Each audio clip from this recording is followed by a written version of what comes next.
So hello everyone, today we are going to take live classes 3, that is on computer architecture. But before starting today's class, let's recap everything whatever we have studied in live class 1 and 2. तो सबसे first class में हमने पढ़ा था computer organisation and architecture में cache memory. Why I have given you lecture on cache memory is क्योंकि आपका वो एक ऐसा टॉपिक है जिससे एवरी टाइम क्वेश्चंस पूछा ही जाता है. तो दिस वाज द थ्योरी. ये थ्योरी आप बाद में भी देख सकते हो. तो जैसे ये 2020 का हमने एक क्वेश्चन डिस्कस किया था, तो आपको एग्जाम में बहुत ध्यान से पढ़ना है. Which mapping is not used for cache memory. Okay, तो हमें पता है associative, directive and set associative are the types of mapping in cache memory, and ये आपका पार्ट नहीं होता है. सो इसका आंसर ये होगा.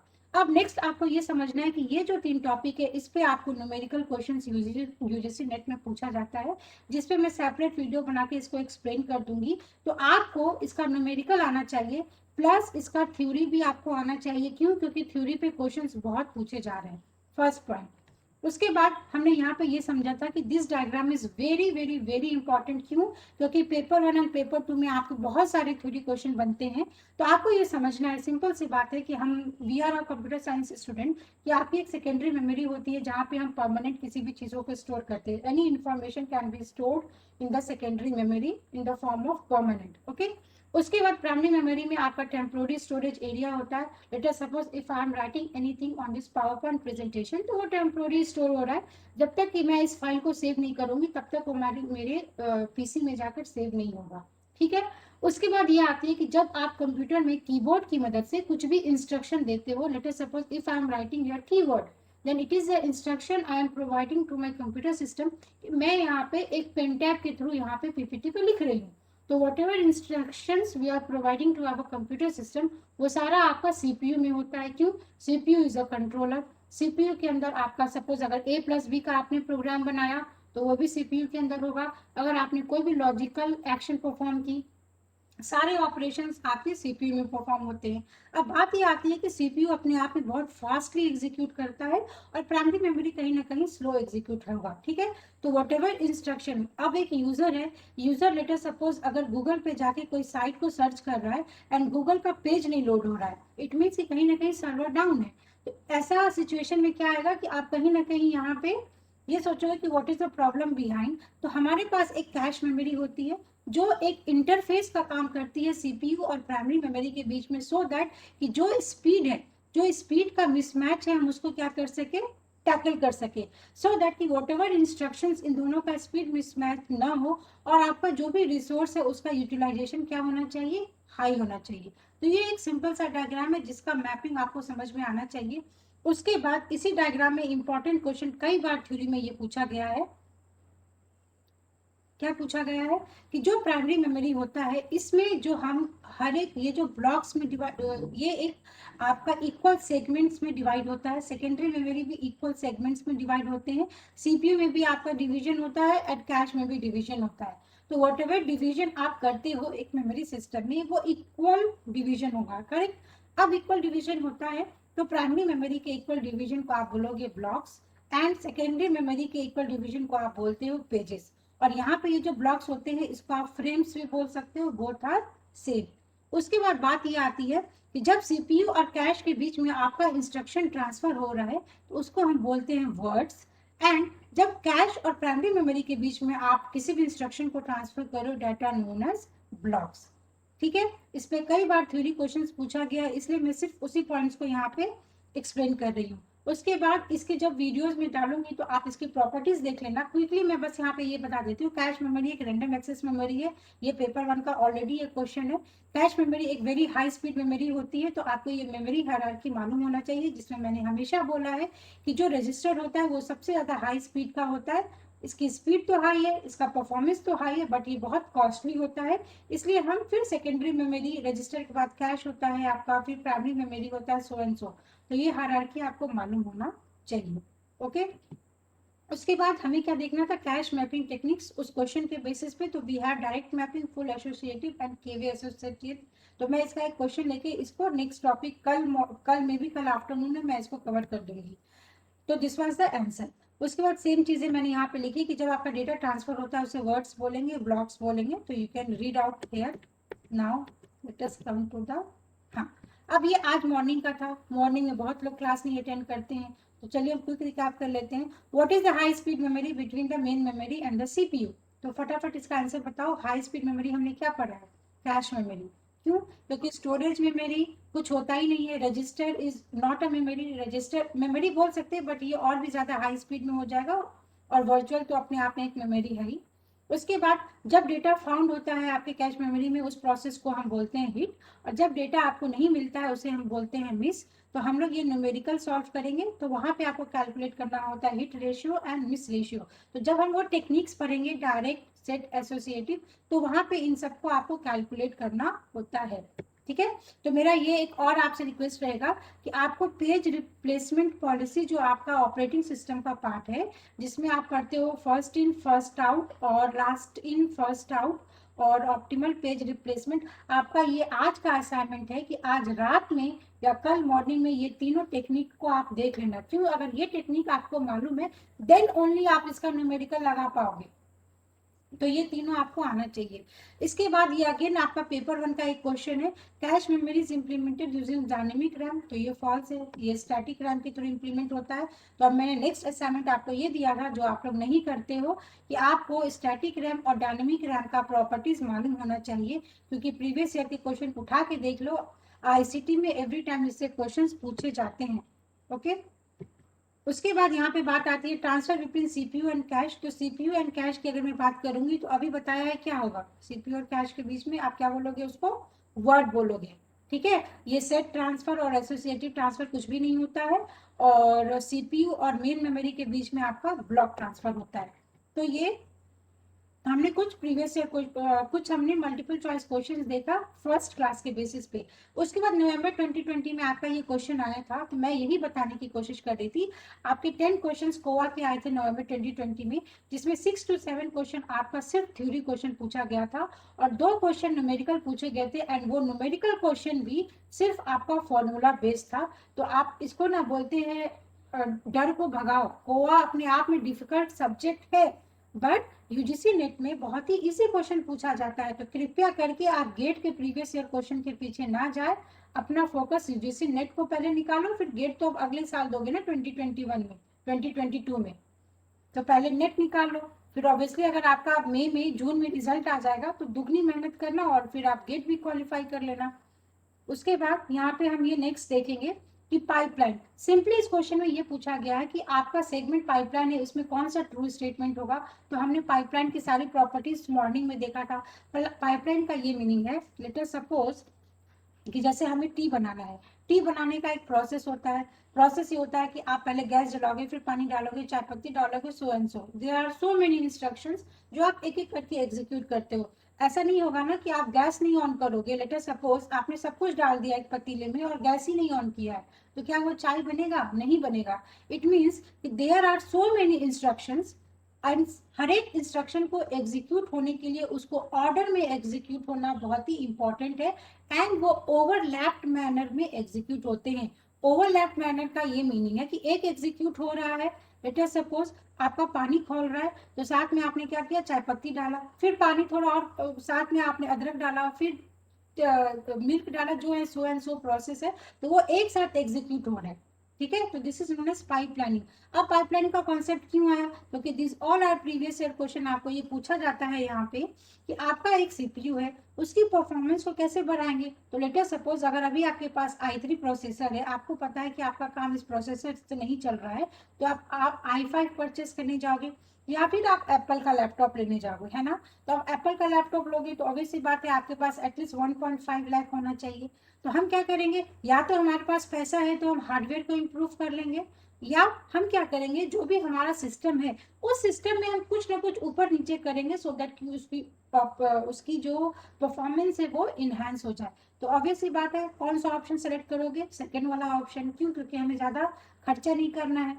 ओके, तो इसलिए हम पाइपलाइन का कॉन्सेप्ट यूज करते हैं। क्यों? क्योंकि सीपीयू में आपके ईच एंड एवरी इंस्ट्रक्शंस जब एग्जीक्यूट होते हैं, तो इंस्ट्रक्शन एग्जीक्यूट होने का मतलब कि आपका जो सिस्टम का परफॉर्मेंस है वो हाई होना चाहिए। अगर आप सिस्टम को बूट कर रहे हो, बूटिंग प्रोसेस आपका फास्ट होना चाहिए। अगर कोई फाइल ओपन कर रहे हो तो फटाफट ओपन होना चाहिए। ऐसा थोड़ी ना होना चाहिए कि 5 मिनट में आपका एक फाइल लोड हो रहा है कंप्यूटर सिस्टम में, नो।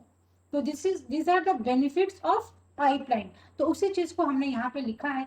अब यहाँ पे इसको एक बार पढ़ लो सिर्फ कि pipelining is a technique where multiple instructions are overlap during execution. What does it mean? It means there is a sequential process which is decomposed into sub operation, कि आपके पास एक sequential process है, उस process को आपने different operation में break किया। Let us suppose हमें करना है a plus b, तो आप क्या करोगे? अगर c का प्रोग्राम लिखना है तो पहले आप स्कैनफ करके इस दोनों वेरिएबल को इनपुट लोगे, है ना।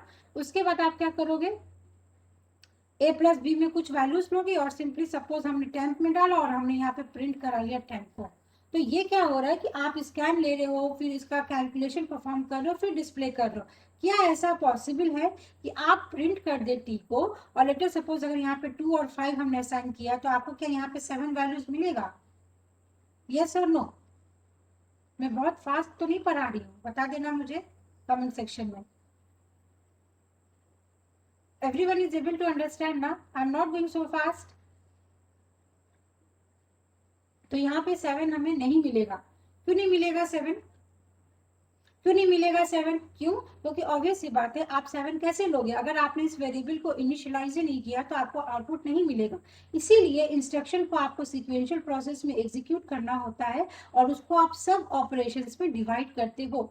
एंड जो हमने यहाँ पे ऑपरेशंस परफॉर्म किया, that operations are known as segments. Why I am emphasizing in these words? Because आपका जो इसमें न्यूमेरिकल क्वेश्चन या आपके जो थ्योरी क्वेश्चन यहाँ पे पूछे जाएंगे उसमें यही सब वर्ड्स आपको घुमा के दे देता है और आप कंफ्यूज हो जाते हो। तो जो हम इंस्ट्रक्शन को एग्जीक्यूट कर रहे हैं उस इंस्ट्रक्शन को आप बोलोगे कि हम सेगमेंट्स में एग्जीक्यूट कर रहे हैं या फिर हम डिफरेंट फेजेस में उसको एग्जीक्यूट कर रहे हैं।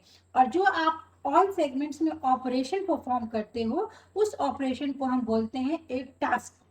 तो this is the introduction of pipelining. तो अब ये आपका क्वेश्चन नवंबर 2020 में आया था जिसमें आपको पाइपलाइन के कॉन्टेक्स्ट में ट्रू स्टेटमेंट बताना था। तो maximum speed up that a pipeline can provide K is theoretically. It is impossible to achieve maximum speed up and all segments in the pipeline take same time in the computation. ठीक है, तो ये speed up क्या होता है हम ये next आज ही कवर करेंगे, अभी नाइट में ही कवर कर लेंगे। तो यहाँ पे बेसिकली आपका ऑप्शन क्या होगा? ऑप्शन ये सी ना फॉल्स ऑप्शन है। क्यों सी फॉल्स ऑप्शन है? सिंपल सी बात बताती हूँ, all segments in pipeline take same amount of time. ऐसा कैसे जरूरी है? नहीं जरूरी है ना। एक सिंपल सी बात बता देती हूँ, एग्जाम में जब आप इस क्वेश्चन को सॉल्व करते हैं तो एक सिंपल सा समझ लो कि एक स्टूडेंट का नाम है अमन, एक स्टूडेंट का नाम है आकाश, दोनों क्लास 10th में है। ठीक है, तो क्या दोनों का माइंड सेम है? नहीं, दोनों का माइंड सेम नहीं है, बट दोनों को एक ही टीचर पढ़ा रहा है। तो इसको आया 100 मार्क्स, इसको आया 80 मार्क्स। इट मीन्स कि यहाँ पे इसने जो इनपुट दिया और जो आउटपुट दिया एग्जाम में, तो obviously both have same information, उनको सेम इंफॉर्मेशन डिलीवर की गई थी, बट कहीं ना कहीं उनके एग्जीक्यूशन में डिफरेंस था। तो सिमिलरली जब आप एक कंप्यूटर सिस्टम में कोई भी टास्क परफॉर्म करते हो वो सेगमेंट्स में परफॉर्म तो होता है बट वो हमेशा एक जैसा समय नहीं लेगा। यू कांट गारंटी कि वो एक जैसा ही समय लेगा। इसीलिए अगर ये मुझे नहीं भी आता और अगर मुझे इस तीनों ऑप्शन में अगर एक ऑप्शन के लिए भी मैं श्योर हूँ कि भाई ये ऑप्शन तो ट्रू फॉल्स ही होगा, तो आप यहाँ से इजिली एग्जाम में एलिमिनेट कर सकते थे। क्यों? क्योंकि हमें नहीं मालूम सेगमेंट क्या है, हमें नहीं मालूम स्पीड अप क्या है, हम तो ये टॉपिक पढ़ के ही एग्जाम में नहीं गए, बट हमने एक कॉमन सेंस लगाया कि पाइपलाइनिंग का मीनिंग है। अभी ये सपोज ये वाटर का पाइपलाइन है तो ऑब्वियस सी बात है कि जब वाटर का फोर्स ज्यादा होगा तो इसमें आप जल्दी जल्दी सारा पानी निकल जाएगा। अगर वाटर का फोर्स ही कम होगा तो यहाँ पे क्या होगा? एग्जीक्यूशन स्लो होगा। तो हमें ये मालूम था कि ये ऑप्शन फॉल्स है, तो हम यहाँ से एलिमिनेशन मेथड से भी अगर इस क्वेश्चन को सॉल्व करते तो आपका answer 1 is the true statement. तो इस तरीके से आपको एग्जाम में इन क्वेश्चंस को अटेम्प्ट करना था, ओपन माइंड होके जाना है कि भाई अगर हमने ये टॉपिक नहीं भी पढ़ा है तो आधा घंटा 30 मिनट्स आपके पास लास्ट में होने चाहिए जिसको आप कॉमन सेंस से सॉल्व करोगे। एग्जाम में आने वाले मई में भी आपको यही ट्रिक से सॉल्व करना है। ठीक है, तो ये तो हमने नॉर्मल से बात कर ली पाइपलाइनिंग का और ये क्वेश्चन चेक कर लिया। उसके बाद यहाँ पे in a pipeline processor a pipeline has two ends. Obvious सी बात है, एक पाइपलाइन इस तरीके से बना लो, इसका एक स्टार्ट होगा और इसका एक एंड होगा, है ना। ये तो होगा ही, नहीं तो वो पाइपलाइन कैसे बोला जाएगा? नहीं बोला जाएगा। तो एक एंड को आप बोलोगे इनपुट और दूसरे को बोलोगे output. Between this ends there are multiple stages and segment such that output of one stage is connected to input of next stage and each stage performs a specific operation. तो ये एक pipeline है, इसके बीच में आपके different instructions execute होते हैं और इसी को आप बोलते हो डिफरेंट स्टेजेस, एंड इसी स्टेजेस को आप क्या बोल सकते हो, डिफरेंट फेजेस, और you can say these are known as different segments. यहाँ तक क्लियर है, यस और no? These words are very very important. क्यों? क्योंकि कोआ के क्वेश्चन सॉल्व करने के लिए आपको कंप्यूटर ऑर्गेनाइजेशन एंड आर्किटेक्चर की टर्मिनोलॉजी एकदम दिमाग में क्लियर होना चाहिए कि ब्लॉक क्या होता है, वर्ड क्या होता है, तभी आप ऑपरेटिंग सिस्टम का पेजिंग एंड सेगमेंटेशन का भी न्यूमेरिकल कर पाओगे। क्यों? क्योंकि ये दोनों आपस में इंटर रिलेटेड है। ऑपरेटिंग सिस्टम की बात ही है ना कि आप सीपीयू ही तो पढ़ रहे हो, और क्या पढ़ रहे हो, और सीपीयू का मतलब ही है कि आपके सारे इंस्ट्रक्शन सीपीयू में ही एग्जीक्यूट हो रहे हैं। इसीलिए ये दोनों सब्जेक्ट आपस में इंटर रिलेटेड है, और कहीं ना कहीं आई ऑल्सो नो कि नेट के स्टूडेंट्स को इसी दोनों के न्यूमेरिकल को भी सॉल्व करने में प्रॉब्लम होती है। क्यों? क्योंकि आप कॉन्सेप्ट को डेप्थ में समझने की कोशिश ही नहीं करते, आप सिर्फ क्वेश्चन को सॉल्व करना जानते हो। सो अब यहाँ पे हमने ये देखा कि जो एक इंस्ट्रक्शन आपका एग्जीक्यूट हो रहा है, इसके बीच में ये सारे क्या है, स्टेजेस हैं। ठीक है, ये स्टेजेस हैं। तो इस स्टेजेस को आप क्या बोलोगे, interface register. These are use to hold the intermediate output between the two stages. मतलब ये एक स्टेज 1 है, ये एक स्टेज 2 है। इसका जो आउटपुट है ना, ये एक स्टेज है सपोज S0। इसका जो आउटपुट है वो इसके लिए क्या हो जाएगा, इनपुट। फिर इसका जो आउटपुट है ये इसके लिए क्या हो जाएगा, इनपुट। तभी तो आप इसको बोलोगे ना कि सीक्वेंशियल ऑर्डर में एग्जीक्यूट हो रहा है, तो इसका इनपुट इसके लिए आउटपुट का काम करेगा, है ना।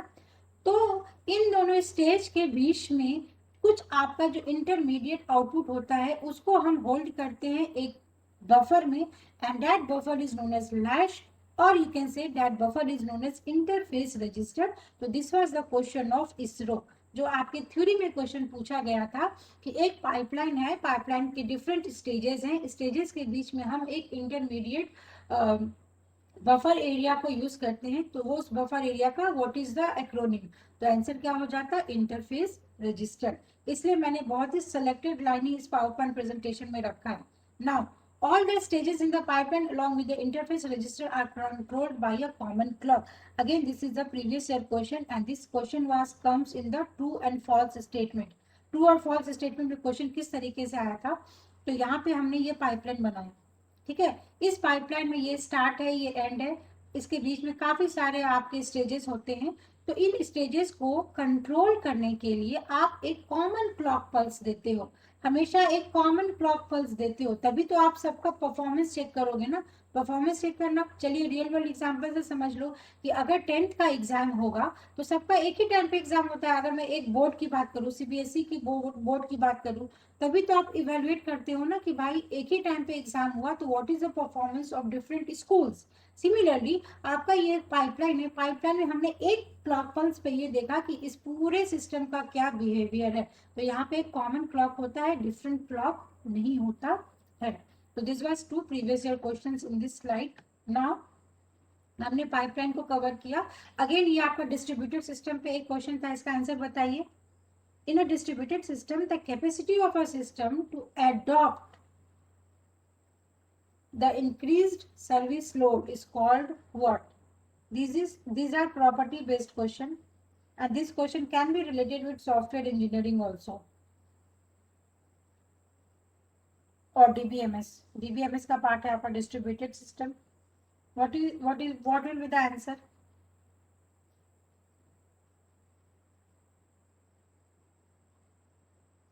Wrong. लोडिंग तो होगा ही नहीं, बिकॉज यहाँ पे तो लोड दिया है। हाँ शिवानी इज करेक्ट, इसके लिए बीटी होगा, क्योंकि हमने ये मॉर्निंग में भी डिस्कस किया है। आप क्या कर रहे हो, लोड इंक्रीज कर रहे हो, है ना। लोड इंक्रीज कर रहे हो मतलब क्या है कि एक आपके पास सर्वर है, उस सर्वर पे आप मल्टीपल क्लाइंट्स एक ही बार में एक्सेस कर रहे हैं, तो वो अच्छा परफॉर्म कब करेगा। टॉलरेंस की बात तब आती है जब किसी भी क्वेश्चन में फॉल्ट इज द कीवर्ड।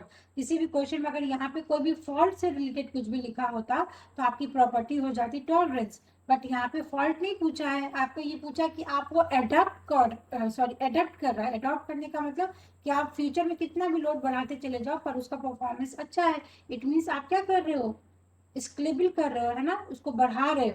तो यहाँ पे capability is something related with human being. और लोडिंग तो यहाँ पे होगा ही नहीं, तो इसका करेक्ट आंसर होगा ऑप्शन 2। तो हमने 2 क्लास को अच्छे से कवर कर लिया। आई होप महेश आपको अगर कोई डाउट है तो आपका क्लियर हो गया होगा। यस और no, please write in the comment section. तो yes ma'am, yes ma'am. Okay, so today is part 3 और बेसिकली हमें पाइपलाइन का ही मैं नेक्स्ट क्वेश्चन यहाँ पे बताऊंगी, जो आपका के सेगमेंट पाइपलाइन क्वेश्चन पूछा था नवंबर 2020 में। तो देखो वो एक थ्योरी क्वेश्चन था। अगेन नवंबर 2020 में आपका ये क्वेश्चन पूछा था, तो नवंबर 2020 में ही पाइपलाइन से आपके 2 क्वेश्चन उठ के आ गए थे। तो इसीलिए आप मान के चलो कि मई 2021 में आपको कंप्यूटर सिस्टम एंड ऑर्गेनाइजेशन में जिससे फ्रिक्वेंटली क्वेश्चन पूछे जा रहे हैं उस टॉपिक को करके जाना ही है, और वो बहुत ही इजी है, बहुत ही इजी है, मैं बता रही हूँ बहुत ही इजी है। तो इस क्वेश्चन में क्या था समझ लेते हैं हम। ए नॉन पाइपलाइन सिस्टम, अब ये न्यूमेरिकल क्वेश्चन है, ठीक है। तो यहाँ पे हमने ये पढ़ लिया कि व्हाट इज पाइपलाइन, तो अब हम यहाँ पे उसको डिस्कस नहीं करेंगे, हम सिंपली न्यूमेरिकल देखेंगे कि न्यूमेरिकल कैसे सॉल्व करते हैं। तो इस न्यूमेरिकल को सॉल्व करने से पहले आपको कुछ फॉर्मूला आना चाहिए। तो बात यहाँ पे ये आती है कि अगर आप गेट का प्रिपरेशन कर रहे हो ना, तो आपको ये फॉर्मूला कैसे डिराइव होता है वो भी आना चाहिए, क्यों? क्योंकि गेट में घुमा के क्वेश्चन पूछेगा। पर यूजीसी नेट में आपने अगर थोड़ा सा भी इसको याद भी कर लिया तो भी आप क्वेश्चन को इजिली सॉल्व कर सकते थे। तो यहाँ पे हम ये देख लेते हैं कि स्पीडअप का फॉर्म, और आपको ये चार्ट इस तरीके से बनाना है आज का आज, सो दैट कि आपका जब एग्जाम आएगा अप्रैल में आपके पास सारे आपके शॉर्ट रिवीजन पेज होने चाहिए जिसको आप फटाफट पलट के याद कर सको। तो अभी जो हमने पाइपलाइन पढ़ा उस थ्योरी में आपका एक होता है स्पीडअप रेशियो। स्पीडअप रेशियो मतलब कि जब आपका इंस्ट्रक्शन फ्लो हो रहा है, ठीक है, तो उस इंस्ट्रक्शन को फ्लो होने में उसका स्पीड क्या है ना। जैसे एक 2 ट्रेन चली आ रही है तो उनका स्पीड क्या है, तो हम वो speed equal to distance by time देखते हैं। तो similarly when so many instructions are communicating, तो उसके बीच में स्पीडअप हमें निकालना होता है। उसका फॉर्मूला होता है नॉन पाइपलाइन बाय पाइपलाइन, मतलब आपको पहले नॉन पाइपलाइन का कुछ वैल्यूज कैलकुलेट करना होगा एंड उसके बाद पाइपलाइन की वैल्यू कैलकुलेट करनी होगी, ठीक है। तो यहाँ पे आप देख सकते हो कि नॉन पाइपलाइन में फॉर्मूला होता है K into N into T N, and यहाँ पे K plus N minus one into T P होता है। तो पहले मैं सिंपल सा एक चीज बता दूं, आपका जो इंस्ट्रक्शन होता है, इंस्ट्रक्शन में आपके 4 स्टेप होते हैं। इंस्ट्रक्शन को फैच करना, एग्जीक्यूट करना, नहीं, इंस्ट्रक्शन को fetch, decode, execute and store करना, शायद ये 4 होता है। ये मुझे कंफर्म नहीं है कि मैंने सही लिखा है या रॉन्ग। तो ये लेट अस सपोज ये 4 आपके स्टेप्स होते हैं, ठीक है। तो इस 4 स्टेप में इंस्ट्रक्शंस को एग्जीक्यूट करने के लिए आप क्या करते हो, आपके पास डिफरेंट टास्क हैं। उस टास्क को के बेसिस पे आपको स्पीडअप रेशियो निकालना है। तो अब अगर एक इंस्ट्रक्शन है, लेट अस सपोज एक एक्स बंदा है, वो फेच कर लिया, तो वाई बंदा है उसको वो सेम काम करना है, तो ये अपने सीक्वेंस में चला गया डिकोड पे, तो वाई अपना टाइम साइकिल शुरू करेगा एक ही क्लॉक साइकिल पे। तो बिकॉज के सिस्टम में अभी कोई नहीं है, तो जैसे आप सीपीयू शेड्यूलिंग में 0 से स्टार्ट करते हो ना, कि जिसका अराइवल टाइम 0 है वहां से शुरू किया। सिमिलरली अगर सिस्टम में कोई भी नहीं है, पहला ही एक पर्सन है, तो उसने फेच किया एक क्लॉक पल्स पे, ठीक है। तो दूसरा आदमी है वो फर्स्ट क्लॉक पल्स के लिए तो वेट किया, पर जैसे ही ये सेकंड क्लॉक पल्स पे इसने इंस्ट्रक्शन को डिकोड करना शुरू किया, तो वाई अपना इंस्ट्रक्शन को एग्जीक्यूट करना शुरू करेगा और इसी सेम क्लॉक पल्स पे वो फेच करना शुरू कर देगा। अब जब आपका एक सिस्टम में जेड बंदा है, तो अब ये डिकोड करने के बाद ये एग्जीक्यूट करने चला गया इंस्ट्रक्शन किसी एक टाइम फ्रेम पे, तो इस टाइम पे ये डिकोड करेगा और इस टाइम पे ये सिस्टम में आ जाएगा फेच। तो इसी को आप बोलते हो कि ओवरलैप या इंटरलिविंग में आपके इंस्ट्रक्शंस एग्जीक्यूट होते हैं, ठीक है। तो यहाँ पे आपका ये क्वेश्चन गिवन है कि 50 नैनो सेकेंड है नॉन पाइपलाइन को एग्जीक्यूट करने का, और पाइपलाइन को एग्जीक्यूट करने के लिए 10 मिली सेकेंड है। तो सिंपली अगर आप फॉर्मूला पे डाल दोगे that is non pipeline by pipeline, तो नॉन पाइपलाइन का फॉर्मूला होता है एन इंटू टी एन, और इसका होता है K plus N minus one into TP. TP और टीएन स्टैंड फॉर टास्क। इसको कितना टास्क लग रहा है, तो इसको 50 नैनो सेकेंड्स लग रहा है, और नंबर ऑफ टास्क आपको क्वेश्चन में गिवन है 500, तो यहाँ पे 500 आ जाएगा। उसके बाद के का मीनिंग होता है सेगमेंट, तो आपको ईच एंड एवरी वर्ड मालूम होना चाहिए। तो सेगमेंट यहाँ पे क्या गिवन है क्वेश्चन में 6 plus and N is same task, तो टास्क क्या है आपका 500 माइनस 1, और आपका यहाँ पर 10 नैनो सेकेंड्स किसका है, पाइपलाइन का टाइम है, तो यहाँ पे कर दो 10। तो जब आप इसको सॉल्व करेंगे तो आपको ये आंसर आएगा। तो इस क्वेश्चन में कुछ भी नहीं था, आपको सिर्फ ये टर्म्स मालूम होना चाहिए कि टास्क क्या होता है, आपका नॉन पाइपलाइन क्या होता है, पाइपलाइन क्या होता है, और सेगमेंट्स क्या होती है, और सिंपली फॉर्मूला में पुट करके आप स्पीड अप रेशियो आपको कैलकुलेट करना था। तो isn't it this was easy question और नॉट? यहाँ पे ईच एंड एवरी टर्म्स मैंने यहाँ पे लिखा है, cycle time, number of instructions के स्टेजेस, एंड आई होप ये विंडो अभी ये हो जाएगा, window sorry, this session will be wind up because की टाइम ऑलरेडी आपका शॉर्ट चल रहा है। तो बस मैं ये चाहूंगी कि आज अभी मैंने इवनिंग में ये एक क्वेश्चन सॉल्व किया है। अगेन आप देखो ये कोवा का क्वेश्चन है, एंड 2019 में भी ये क्वेश्चन पूछा गया था, एंड ये 2020 में भी रिपीट हो गया। रिपीट होने का मतलब कि क्वेश्चन नहीं रिपीट हुआ है, बट क्वेश्चन का पैटर्न रिपीट हुआ है। तो इसका सॉल्यूशन देख लेना जरूर से। तो ये आपका 3 क्वेश्चन आज हम लोग ने नवंबर 2021 का सॉल्व कर लिया। तो अभी का सेशन, ये क्वेश्चन समझ में नहीं आता है, ये क्वेश्चन इसलिए नहीं समझ में आता है क्योंकि ये असेंबली लेवल लैंग्वेज की कोडिंग है। तो आपको ये असेंबली लेवल लैंग्वेज की कोडिंग में भी अगर आपने ग्रेजुएशन में अच्छे से ये सब्जेक्ट नहीं पढ़ा है तो इसीलिए वो प्रॉब्लमेटिक है। तो एक क्वेश्चन आता है, and let me tell you ये क्वेश्चन बहुत ही ईजी है, बहुत ही ईजी है। तो मे बी ये वाइंड अप हो जाएगा सेशन। तो बिफोर वाइंड अप मैं बस चाहूंगी कि आप अपने फ्रेंड्स को भी जरूर शेयर करें और उन्हें बोले कि चैनल को सब्सक्राइब करें एंड बेल नोटिफिकेशन को जरूर प्रेस करें, बिकॉज इन मार्च मैं बहुत सारे इंपॉर्टेंट वीडियोस अपलोड करने वाली हूँ।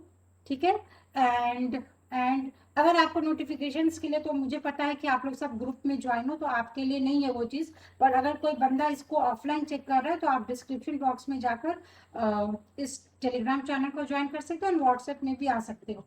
ठीक है, so thanks for watching. 1 second.